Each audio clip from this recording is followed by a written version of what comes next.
الحمدللہ وحدہ لا شریک لہ والصلاة والسلام علی من لا نبی بعد۔ پارہ نمبر 7، اس میں نمبر 1 قسم کے احکام بیان فرمائے ہیں۔ قسم کی بنیادی طور پر 3 قسمیں ہیں۔ نمبر 1 یمین لغو، نمبر 2 یمین غموس، نمبر 3 یمین منعقدہ۔ یمین لغو کا معنی ہوتا ہے کہ کسی کام کے ہونے یا نہ ہونے پر قسم اٹھائی ہے کہ یہ کام میں نے کیا ہے یا میں نے کام نہیں کیا۔ آدمی سمجھتا ہے کہ میں نے یہ جو قسم کھائی ہے اس میں سچا ہوں، حالانکہ وہ سچا نہیں ہوتا۔ اپنے خیال کے مطابق وہ سچی سمجھ کے قسم کھا رہا ہوتا ہے، اس پر کوئی گناہ بھی نہیں ہے، کفارہ بھی نہیں ہے۔ نمبر 2 یمین غموس، کہ آدمی جانتا ہے کہ میں نے یہ کام نہیں کیا، قسم کھا کر کہتا ہے کہ میں نے کیا ہے۔ وہ سمجھتا ہے میں نے کام کیا ہے، قسم کھا کر کہتا ہے میں نے نہیں کیا، تو سمجھتا ہے میں جھوٹ بول رہا ہوں، پھر بھی قسم اٹھاتا ہے۔ اس پر گناہ ہے لیکن کفارہ نہیں ہے۔ اور آئندہ مستقبل میں کسی کام کے کرنے یا نہ کرنے کی قسم کھا لیتا ہے کہ میں کام کروں گا، نہیں کر پاتا، میں کام نہیں کروں گا، پھر بھی کر لیتا ہے۔ یہ یمین منعقدہ ہے، تو اس پر کفارہ آتا ہے۔ یعنی اگر آدمی نے کام نہ کیا، چونکہ قسم اٹھائی ہے، تو گناہ بھی ہوگا اور کفارہ بھی ہوگا۔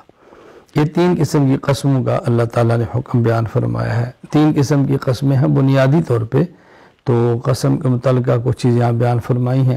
کفارہ کیا ہوتا ہے کہ آدمی 10 مساکین کو کھانا کھلا دے، یا 10 مساکین کو کپڑے دے دے، اور یا غلام آزاد کر دے، اور یا 3 روزے رکھ لے۔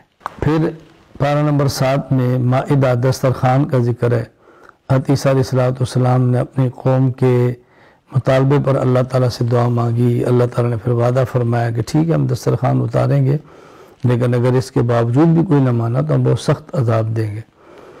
پھر سورۃ المائدہ کے آخر میں اللہ تعالیٰ نے قیامت کی کچھ منظر کشی کی ہے کہ قیامت کے دن حضرت عیسیٰ علیہ السلام اللہ سے عرض کریں گے ان تعذبہم فإنہم عبادک وَإِن تَغْفِرْ لَهُمْ فَإِنَّكَ أَنْتَ الْعَزِيزُ الْحَكِيمُ۔ اللہ آپ عذاب دینا چاہیں تو آپ کے بندے ہیں، آپ قادر ہیں، آپ معاف کرنا چاہیں تو آپ غالب ہیں اور معاف کرنے کی حکمتیں بھی جانتے ہیں۔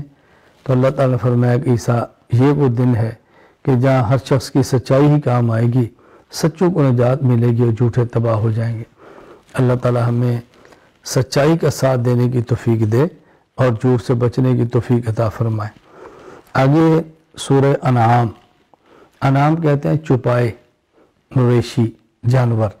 چونکہ اس میں ذکر ہے انعام کا، مویشیوں کا، اس لیے پوری سورت کا نام ہی سورہ انعام رکھ دیا گیا ہے۔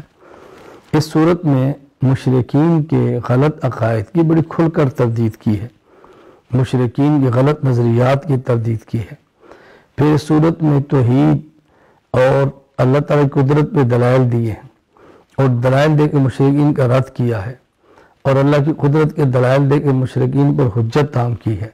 تو اللہ تعالیٰ نے توحید اور اپنی قدرت کے دلائل دیے، اور اس صورت میں بطور خاص اللہ تعالیٰ نے 18 انبیاء علیہ السلام کا ذکر فرمایا ہے۔ یکجا اس قدر انبیاء علیہ السلام کا ذکر اس صورت کے علاوہ کسی اور میں نہیں ہے۔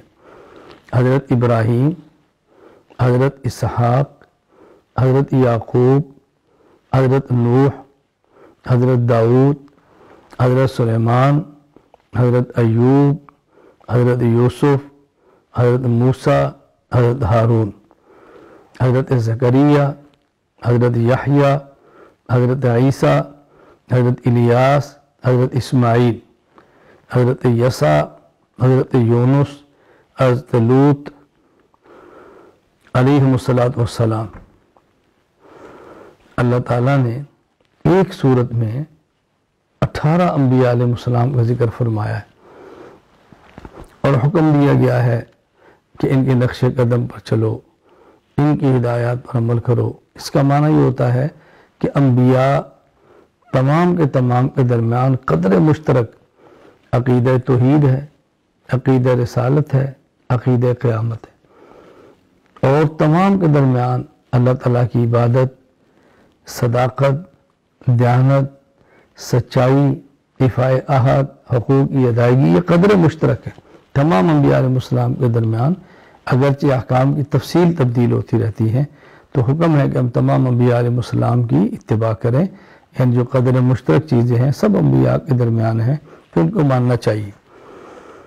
پھر اللہ تعالیٰ نے اپنی ذات اور اپنی صفات پر دلائل بیان فرمائے ہیں۔ اپنی ذات اور صفات کا دلائل سے تعارف کرایا ہے، چونکہ انسان اللہ کی ذات کو سمجھنا چاہے تو انسان کے بس میں نہیں ہے۔ ان کی نشانیوں سے سمجھتا ہے، صفات سے سمجھتا ہے، قدرت کے دلائل سے اللہ تعالیٰ کی معرفت حاصل ہوتی ہے۔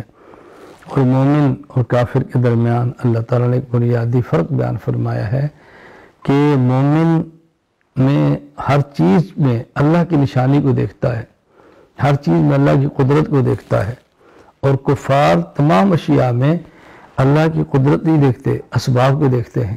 یعنی کافر کی نظر اسباب پر ہوتی ہے اور مومن کی نظر مسبب الاسباب پہ ہوتی ہے۔ ہمیں بھی اسے سبق ملتا ہے، ہم اسباب اختیار کریں مگر توکل اور بھروسہ اسباب پر نہ ہو، بلکہ مسبب الاسباب اللہ تعالیٰ کی ذات پر ہو۔ تو اسباب اختیار کرنا یہ سنت ہے، اور مسبب الاسباب پہ نظر رکھنا یہ ہمارا نظریہ اور عقیدہ ہے۔ اللہ تعالیٰ مسبب الاسباب پہ نظر رکھتے ہوئے اس کی عطا کردہ اسباب کو اختیار کرنے کی توفیق عطا فرمائے۔ وآخر دعوانا الحمدللہ رب العالمین۔